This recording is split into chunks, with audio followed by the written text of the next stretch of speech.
Watch this.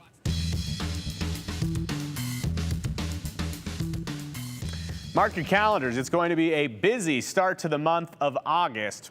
We're not talking about now, we're talking about August. And August, well, it's going to be exciting because that's when the Idaho Supreme Court has scheduled 2 hearings on 2 separate lawsuits filed by Planned Parenthood for the same day, August 3rd. Now, one against the state, the other against the state legislature.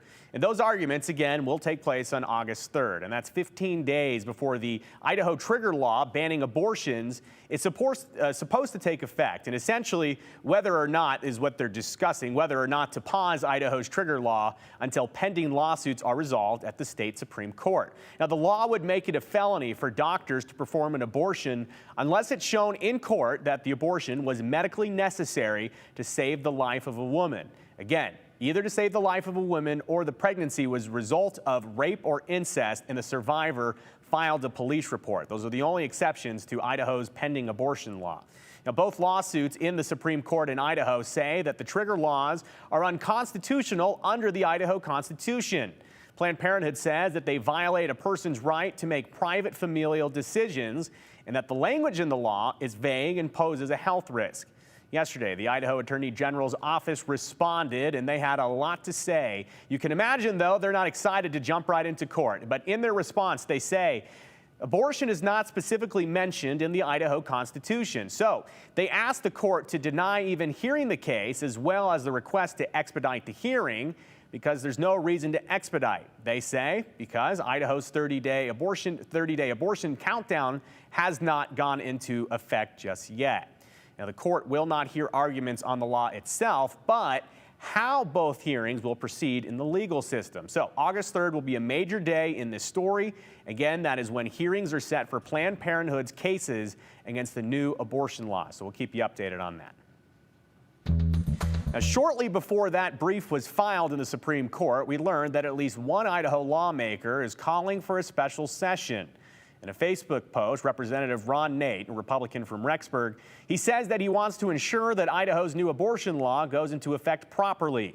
He says he's also concerned about, quote, activist judges that may prevent the trigger law from going into effect. And he cites states like Utah and Louisiana, where judges have recently paused new abortion laws from taking effect because of legal concerns among judges in those states. Now, Representative Nate even sent a letter to the governor's office about this whole thing, saying that he is calling for a special legislative session to ensure our law banning abortion goes into effect as soon as possible, and to explore a resolution to amend the Idaho Constitution to forever protect the lives of innocent babies from abortion.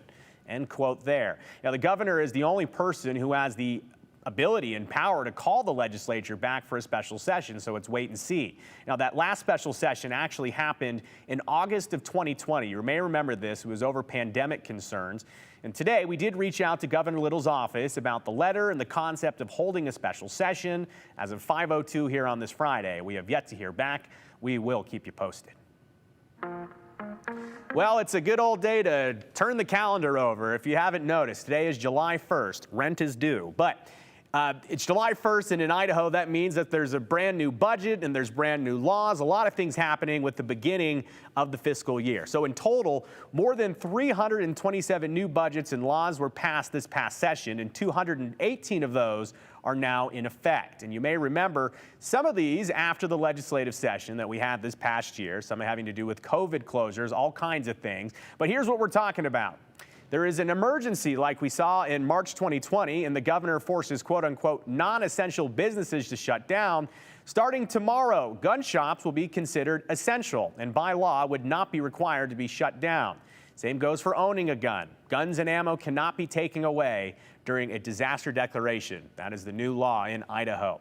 Also new in Idaho, the minimum age to buy tobacco products and electronic cigarettes in Idaho will go from 18 to 21 years old, bringing Idaho back up to the federal standard. Also, the age to sell tobacco products, if you were standing behind the counter, the age to sell tobacco products will be raised from 19 to 20 years old. And a story that we covered significantly here this past year on the 208, racist language in the covenants of older homes will allow homeowners to take the deed to be somewhat corrected. Now, some of those covenants still contain words which say that something like only white people can live in this home. Though that they were technically made illegal back in 1968, the deeds like that, the language still remains in those Idaho deeds, even if they're not enforceable. But starting tomorrow, homeowners will be able to go to the county clerk's office and fill out a modification form that will be attached to the chain of the title.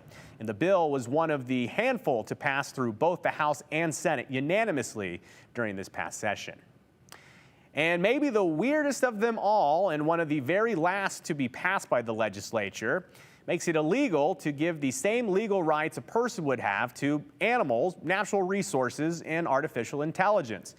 Basically, the new Idaho law wouldn't allow you to sue on behalf of something like Payette Lake or your dog. So, to recap, starting today, no smoking for anyone under the age of 21, gun stores are considered essential, and older homes associated across the state with racist language in the deeds, they can in fact get a correction document inserted there. So a lot going on here, and as these new laws roll out, we'll keep an eye on them for you.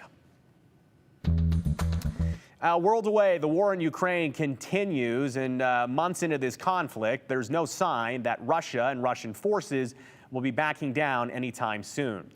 The people of Ukraine continue to be bombarded with missile strikes as Russian troops advance towards cities that are filled with civilians. Now, some have escaped the country, but others simply aren't able to. Now, the war has created a notable humanitarian crisis in the region. Ukrainians forced out of their homes and fleeing westward, some leaving everything behind. Teams from around the entire world have traveled to the region to help how they can on the ground. And that includes an Idaho man who spent the last several weeks working in Ukraine.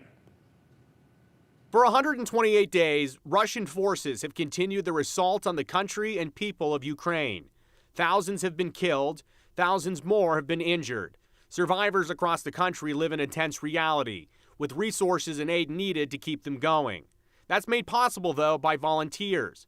Volunteers like Matt Gregson, a physician's assistant who calls Pocatello, Idaho, home. Just kind of watching the news and sort of the heartbreaking stories of the families getting displaced from the eastern side of Ukraine and all over. And just kind of thought, well, somebody should go help them. Gregson did some thinking and decided he was going to help. He connected with the organization August Mission out of Utah, a humanitarian-focused nonprofit. About 2 months ago, August Mission reached out to me and said, oh, when can you go? I was like, oh, geez, I guess this is real. So I've been here 2.5 weeks, 3 weeks now. Over the past few weeks, Gregson worked with other team volunteers to load resources onto trucks to get them into Ukraine from a warehouse in Poland. Loaded up with some of the humanitarian aid supplies, food, blankets, bedding, mattresses, you name it. And then we drove across the border. We're preparing a drop-off at the City Children's Hospital. We have diapers, wipes, kind of various donated items. We brought a bunch of supplies to the Children's Hospital. The next day went to a hospice in a little village south of Melnitsky. And then the next day, a refugee center at a Catholic church north of Melnitsky. Priest there kind of takes care of about 300 people. And so this group brings supplies up to them. Gregson says the work on the ground is impactful and tailored to the needs of those who need drastic help. The group found out about a mother, wife who had lost her husband at the front. And we went and looked at a house later that day and had about 1.5 acres, a full garden. And the house was only $6,000. So they just decided, well, let's just buy her a house. And in about 4 days, they had worked through whatever red tape there was and gave this lady and her children a house. The scenes we've seen on American television are only a filtered fraction of the reality. An example Gregson detailed, a hospice center caught in a war zone. Really hard to watch or to look at and try to figure out what they need. And then just amazing. This young man and his family were taking care of all these people with a little bit of help from a couple of other people that had been displaced from the Donetsk area. But really heartbreaking. Saw one gentleman, he had both lower legs had been amputated, and he had fastened carpet onto his kneecaps and was dragging himself around on his knees with that carpet around the facility. So yeah, that was a rough one. The war continues, and the people of Ukraine will need significant help for weeks, months, and years to come. People there are just absolutely wonderful, kindest, most grateful people, and they just wanted the Russians out. They wanted to go back to their lives and be left alone. But it was interesting to get to talk to them too, and they were all very communicative, very, very smart, and fortunately, a lot of them speak very good English, so it made a lot of that communication easy. A lot of these people that I talked to have families back in the East, families that couldn't get out. The soldiers that were in Melnitsky are on these rotations where they're up at the front for a couple of days, and then they come back, and then they get sent back. And they just want the Russians out, and who could blame them? They didn't do anything. Pat Gregson is now headed back home today, but August Mission continues their work in Ukraine. And we're going to have a link to their fundraising campaign, a little bit more about what their work in the region looks like. We'll have it in this story at KTVB.com. Now, Gregson tells me it is interesting to see how the GoFundMe campaigns that they have online. He watched on the ground as the donations came in, and they're able to take that money and really use it quickly and in a meaningful way. So it was something interesting that a world away when you donate money to something like this, Gregson tells us that on the ground, your dollars, every dollar, does make a major difference. 208 continues right after this.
Well, a big happy birthday to Matteo Jorgensen. Yesterday, we told you the now 23-year-old would hit the race course in Copenhagen this morning in the first leg of the 2022 Tour de France.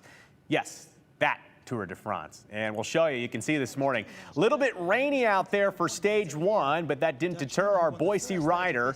Out of 176 riders, Matteo finished 42nd today with a time of 16 minutes and 5 seconds. And that's about 48 seconds off the leader, so he's in sight. Now, he was the second American to cross the finish line. And as his mom told us yesterday, his goal isn't to necessarily to go out there and win the whole race, but to play a supporting role for getting one of his teammates across the finish line first. It is truly a pinch me moment. Another Idaho athlete taking the big stage, except this time it was to be inducted into the Paralympic Hall of Fame. And we talked with Muffy Davis last month after she learned that she was one of just 12 Olympic and Paralympic athletes to earn the honor this year. And during her incredible career, Muffy Davis, I should say, won 7 Paralympic medals, 3 of which are gold. And last weekend, she cemented her spot in Olympic history. For aspiring Olympian, the unthinkable happens, and a tragic accident throws all plans off course. I realized how blessed I was to be at the birth of a liberating movement for athletes with disabilities, the International Paralympic Movement. It cannot be understated the importance of home, of community, and helping to raise and mold our youth. To my hometown, Sun Valley, Idaho, the Wood River Valley, every day I give thanks to my parents, chose to raise me in such an amazing, close-knit community, and that I am blessed to raise my daughter in that same wonderful community. You are a vital part of my foundation, and I thank you. After Muffy hung up her skis professionally, she served for 3 years as a state lawmaker before she was appointed to serve as a county commissioner in the Wood River Valley.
If you're thinking of leaving town anytime into this weekend, I think I can help you with that, showing you the spots where it's going to be hot and where it's not, some spots it's going to get rain where it's not. And as you take a look at the futurecast, we'll kind of look all over the area here, at least in our region. And to start out with, just east of Twin Falls, if you notice here, they're going to get some pretty good thunderstorms by tomorrow afternoon. So that'll be out toward the Burley area. So if you're traveling on I-84 tomorrow afternoon. You're heading down into Utah. You might want to keep that in mind. Now, we'll continue with this, and you'll see that most of the showers and thunderstorms at 5 o'clock tomorrow afternoon is going to be over here into eastern Oregon. And this is up around Baker City and LaGrange. So if you're traveling on I-84 moving into Oregon, you can see that you could possibly run into a few of those showers that could be heavy at times. So that's tomorrow afternoon at 5 o'clock. Nothing for Boise yet. Not a whole lot for Twin Falls or the Central Mountains, but these thunderstorms will be pretty close to McCall. So let's continue with this, and then you'll see some of the showers for 3 o'clock Sunday morning. This is when they began. And you know, if you're going to be looking at the Stanley area especially, or you know someone up there, look at that. There's a thunderstorm up in that area. And you also notice that there's still more thunderstorms up until about 5 o'clock Sunday. It could be quite active. It's the type of thing that could have some lightning, and you need to be inside. In Boise at 5 o'clock in the morning, there's showers, but they're very light. As we continue with this, you'll also notice that, of course, throughout most of the Southwest Valley, it stays dry, and this gets us even into Monday. Now, if you're traveling by plane, keep in mind the heat is in the Southwest, and you would expect that. If you're on the coast in California, it'll be very nice. 60 and 70s. Interiors will be into the 80s. Down here in the South, you'll see temperatures basically into the 80s with high humidities, and the same thing for the East Coast. But the upper Midwest, some spots like Minneapolis as well as Bismarck, not exactly cool, but temperatures are going to be somewhere into the mid-80s there. And of course, Boise with 93 degrees. And look for a hot day for tomorrow before those temperatures start to drop into Monday, down to 82 degrees.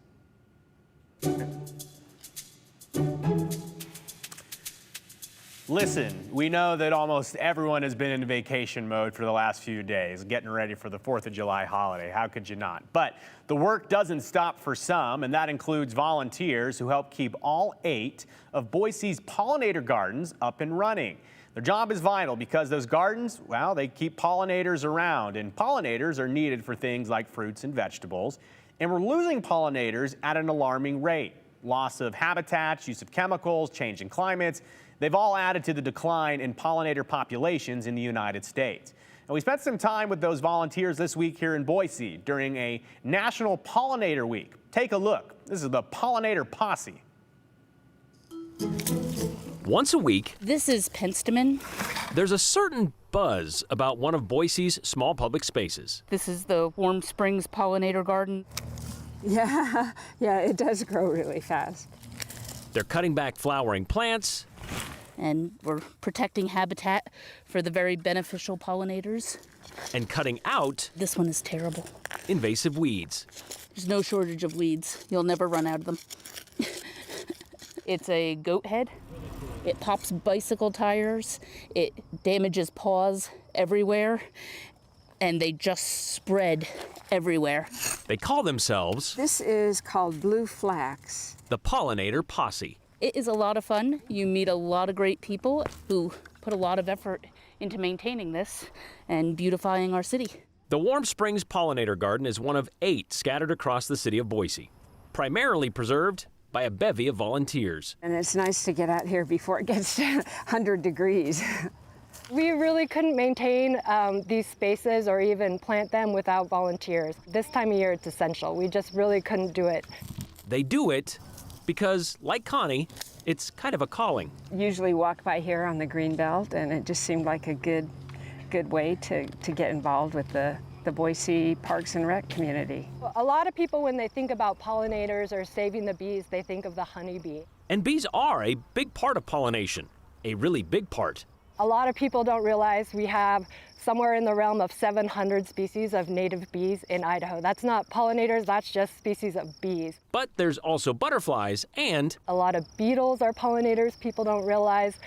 There's a lot of different species of wasps that are pollinators. And then we also have a lot of hummingbirds out here. Pollinators are very diverse, it's not just bees. All of our pollinator gardens are weeded by hand. We don't use any herbicides or pesticides at all in our pollinator gardens, just to protect the health of the pollinators. So it can be a lot of work, but it's well worth it. I think these gardens bring a lot of joy to people, and I can say, having had the opportunity to work out here with volunteers, the people of this community who go by on the Greenbelt are always saying thank you. We love this space. It brings us so much joy. Get your vitamin D, and it's digging therapy. There's a way for you to be a part of the Pollinator Posse. Just go to the City of Boise website and look for the Community Education section. There are upcoming pollinator posse dates where you can help really maintain one of the city's 8 pollinator gardens. All right, we're going to step aside, but we will be back right after this. Send us a text message. Let us know what you're up to this weekend.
Well, it's time to say goodbye, but before we do, we can remind you this. If you want to connect with us outside of 5 o'clock hour here on your television, you can. Facebook, Instagram, Twitter, YouTube. You can even send us an email. You can give us a call. We'd love to connect with us, or connect with us. We love when you connect with us. We like to connect with you.